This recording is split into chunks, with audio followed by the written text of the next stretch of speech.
Hello everyone, and I hope you're all doing very well. Today we're cracking on with CAPS Have Donut Legacy Fighters Early Cold War 1955 to 1970 that we need in DCS.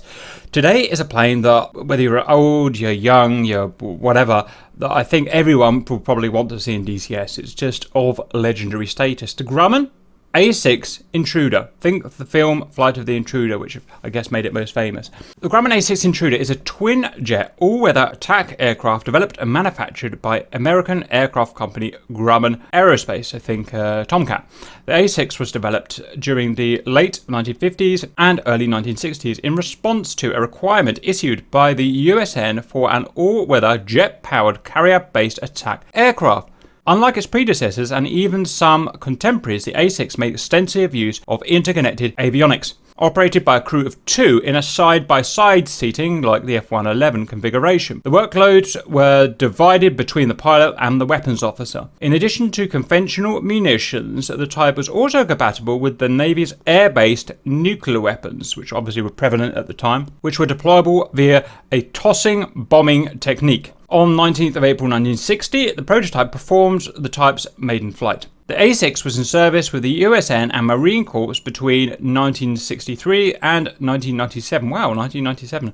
Good old service career then. Multiple variants of the type being introduced during this time. From the A-6, a specialised electronic warfare derivative, the A-6B Prowler, was developed. It was deployed during various overseas conflicts, including the Vietnam War and the Gulf War, Gulf War I. The Intruder's large, blunt nose and slender tail inspired a number of nicknames, including Double Ugly, nope, that's not true, and Mighty Alpha 6, Iron Tadpole, and also Drumstick, okay?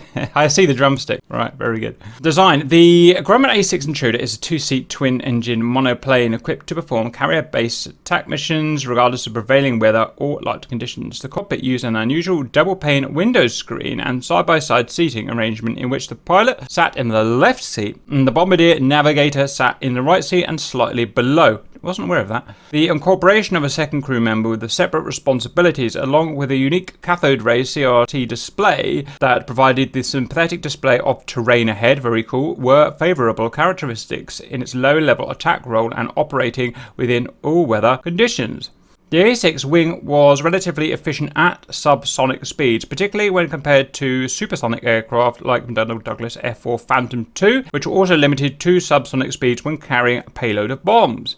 The wing was also designed to provide a favourable level of manoeuvrability even when carrying sizable bomb loads. For its day, the Intruder had surprisingly sophisticated avionics with a high degree of integration. Some felt that this could lead to an extraordinary maintenance requirement to identify and isolate equipment malfunctions. Hence, the aircraft was provided with automatic diagnostic systems, some of the earliest computer-based analytic equipment developed for the aircraft. These were known as Basic Automated Checkout Equipment, or BACE, pronounced BASE. There were two levels, known as Line Base to identify specific malfunctioning systems in the aircraft, while in the hangar or on the flight line, and Shop Base to exercise and analyse individual malfunctioning systems in the maintenance shop. It was rare for fighter-sized aircraft to have sophisticated avionics that used multiple computers. This design experience was taken into consideration by NASA in the November 1962 decision to choose Grumman over other companies like General Dynamics Convair.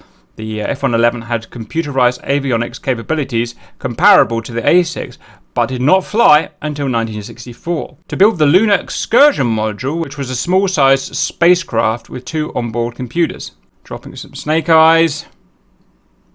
Massive bomb payload. What's that? 1, 2, 3, 6, 12, 24. 24 bombs are we looking at there? Wow, that's a serious amount, man. Got some, I think, AGM-88s, I think, there. Vietnam War and other conflicts. The A-6 Intruder first saw action during the Vietnam War, where the craft was used extensively against targets in Vietnam.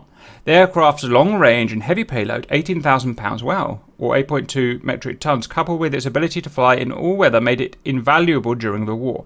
However, its typical mission profile of flying low to deliver its payload made it especially vulnerable to anti-aircraft fire. And in the 8 years the Intruder was used during the Vietnam War, the USN and the US Marine Corps lost a total of 84 A-6 aircraft of various series. During the Gulf War in 1991, a US Navy and Marine Corps A-6 flew more than 4,700 combat sorties, which is amazing, providing close air support, destroying enemy air defences, attacking Iraqi naval units, and hitting strategic targets. They were also the US Navy's primary strike platform for delivering laser-guided bombs. They remind me in some ways of the British Buccaneer, kind of like an American British Buccaneer. The A-6 also saw further duty over Bosnia in 1994, so we've got it with harms there. Interestingly, we've got it loaded up with 4 massive external bags, or maybe even more. I think maybe 5, I can't really tell.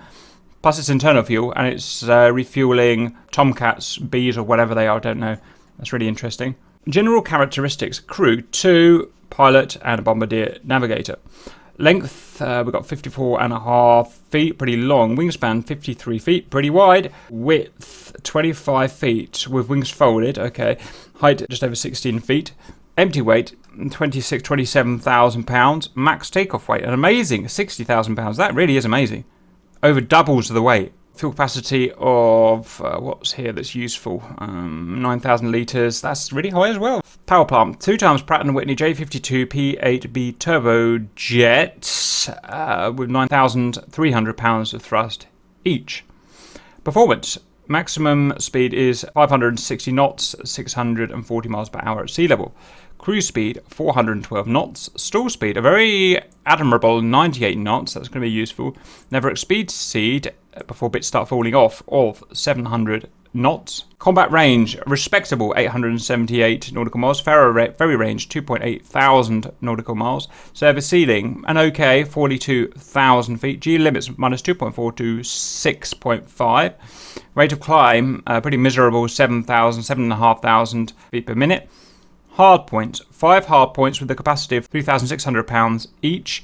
4 under the wings, as we saw, 1 under the fuselage, 18,000 pounds total with a combination of rockets. Let's just have a quick look here. We've got the Lao 10, the Zunis, the big boys. We've got the Lao 68 with 7 2.75ers, or Lao 61 with 19 2.75 folding wing aerial rockets. Missiles, we've got the AGM-45 Shrike missile, which we do have in DCS with another plane, I've forgotten which, the Skyhawk, I think. Pretty miserable missile.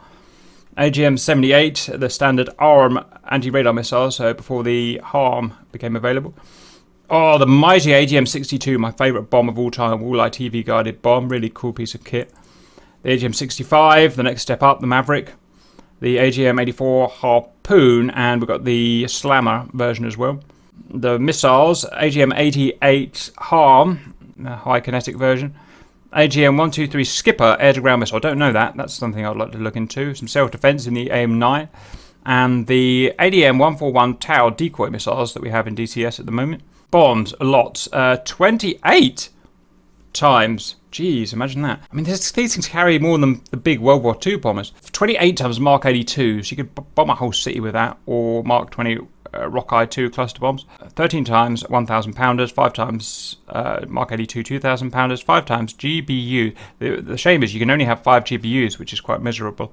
GB 12, 16, 10 LGBs, or 5 times CBU 72 fuel air explosive. Don't know that bomb. Up to 3 of these special weapons, which are going to be the nukes. Other Mark 60 Captor mine. Never heard of that. I'd like to know more about that. Up to these drop tanks, as we saw, various practice tools, chaff launchers, baggage pods, and flares. Love the wing fold there, it's pretty cool. And we've got in-flight refueling ability, obviously, give and take. A nice little shot there of the cockpit, just bang on exactly what I like, just the right amount of tech. A couple of kind of really old school TVs, and lots of dials and knobs. Beautiful. And I see we've got a gun sight / HUD up here.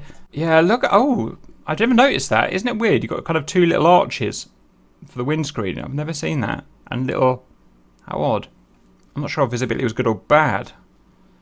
Okay, earlier version, you got an MFD there, that version, an earlier version here, a later version here, presumably. I don't really know, obviously. But it's interesting. Grumman A-6 Intruder story. The iconic role of the Intruder in Vietnam was as a single ship, very low altitude night stalker. On the night of October 30th, 1967, Naval Aviator Lieutenant Commander Charlie Hunter and his bombardier navigator Lieutenant Lyle Bull launched a single A-6A from USS Constellation and conducted a textbook perfect attack on the previously untouched Red River ferry docks located near downtown Hanoi. The Intruder was loaded with 13 times Mark 83 1,000-pound Snake-Eye bombs on 5 multiple ejector racks. Situated over the Red River, the ferry site had been considered an important target since coming off the prohibited list, and yet it had been avoided destruction up till now. All the attempts to bomb the docks failed due to the intense defences, which included, according to Lyle Bull, 20 times, SA-2 surface-to-air missile sites and exactly 597 AAA emplacements to date. Can you imagine that? Hunter and Bull launched from Connie and went northwards towards Hanoi at 500 feet. They initially ran down parallel casks, which allowed them to stay within the radar shadow provided by the ridgelines. Bull had his head down in the radar boot, reading the returns to mark their path, while Hunter deftly controlled the aircraft as they approached the target. The first SAM appeared about 80 miles from the target. They both recalled that intelligence told them that the SA-2 could not attack or engage below 1,500 feet, good luck with that, and forced them down to 500 feet. Hunter started a high-G barrel roll to throw it off. The threat went behind, just missing them, and exploded. However, with the A-6 now upside down at 500 feet, the whole world was lit up with SAMs and a massive amount of gunfire as the scene from hell. Counting at least 5 missiles on the way before they righted the aircraft and took their Intruder down to 100 feet above the ground at more than 450 knots. Bull recalls seeing 50 feet on the altimeter at times. When the aircraft appeared on the radar, they pulled up to 200 feet and released their payload, hitting the target hard. The trip out was met by more AAA and at least one 85mm round coming close enough to throw the plane off course. They managed back after a 1.9 hours of horror ride and both received the Navy Cross. And we end with a small video.